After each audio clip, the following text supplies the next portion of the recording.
Welcome to my January Cook With Me vlog, where I am batch cooking wholesome foods that I will actually want to eat.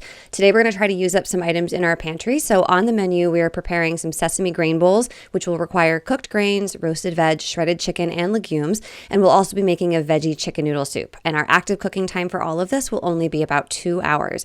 So we start with trimming our chicken breast and loading it into the crock pot. I find this is the easiest way to batch cook chicken that you can then use for whatever recipes you like. My crock pot will have these fully cooked when set on low for just 3 to 4 hours. So we set it and move on to the rest of our recipes. The next one we're going to move on to is the veggie chicken noodle soup. And for this, I just have a lot of leftover veggies in my fridge that need to be used up because I don't want them to go to waste. So I'm grabbing some celery and I'm going to start by trimming off the tops. Some people actually will use this to make various things like pestos, but you can also just set it aside to compost it if you have the ability to do that. But I chop up probably 3 or 4 ribs of celery here. You're also going to want an onion. I'm using a yellow onion here, and that's going to go into the pot first because that's going to be the first veggie we try to soften up. And I had a handful of medium-sized carrots, so you can see here I'm going to peel and chop up about 4 of them. I also have some leftover garlic from recipes I did last week. I like a lot of garlic. I like a lot of flavor, so I've got 4 cloves that I'm going to be chopping up to go into this soup. Next, you're going to get the onion, as I said, onto the stove first with a little bit of oil and just mush that around a little bit until they start softening up. Once they've started to soften up, before they've cooked completely, go ahead and grab your celery and your carrots, add those to the pot and add some spices. Here I'm using garlic powder, onion powder, rosemary, and Italian herb blend. And this is totally up to your taste buds. I'm going to add a little bit more Italian herb blend here. I'll put the quantities I actually used in the description box below. Add the garlic and give that a couple of minutes to let its aromas release, and then go in with your broth. I'm using vegetable broth. I added 4 cups. If you're going to want a watery soup at the end, you're going to want to add more like 6 to 8 cups. I also have this leftover orzo pasta. I think there's about 1/3 of the box left in here. Small pastas work great for this kind of soup.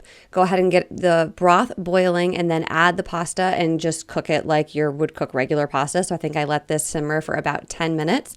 And then I took a quick coffee break in the middle because we got to stay caffeinated while we're cooking. While our soup is boiling those noodles, and then after that sort of getting turned down to low and simmering to get all those good flavors going, we're going to move on to a roasted veggie medley. So this is going to work as part of the base for our grain bowls, but it's also just a great side dish to have throughout the week. We're using broccoli, asparagus, Brussels sprouts, and some mushrooms. And I'm going to drizzle some oil over the top of these, and I mix up the different kinds of seasonings that I use on these. Today I'm using more or less the same ones that I used in the soup, but I'm adding in smoked paprika. I love the flavor of smoked paprika. I would seriously put it in just about everything if I could. And then we're going to bake these at 400 degrees for 20 minutes. In the meantime, we're going to go ahead and get our grains prepared. I'm going to use jasmine rice and pearl barley. If you've got any leftover broth that you want to use, it's great to cook either of these in the broth. It gives it a little punch of added flavor, and you can always supplement with water if you need to. Now we're getting to the part where everything is going to start coming out. So you can see we've pulled our roasted veggies out of the oven. We've got rice coming off the hot burner and the barley going right back on. And P.S. if you don't have one of these spoon/rubber spatula things yet, highly recommend you get one.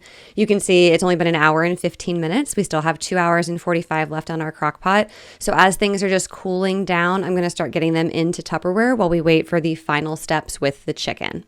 We're going to come back about 2.5 hours later. The chicken is going to be done here. I'm going to grab my meat thermometer and I'm just going to check it for temp, even though the crock pot said there was 15 minutes left on it. And then I'm going to grab it and start shredding it with 2 forks. I know that you can do this using one of these stand mixers, but I find that that just creates a lot more dishes that I need to clean. So I'm going to use part of this. I'm going to add that to that soup that we made earlier and just stir that right in. So now we have the soup finished, and I'm going to get that mixed up and set aside.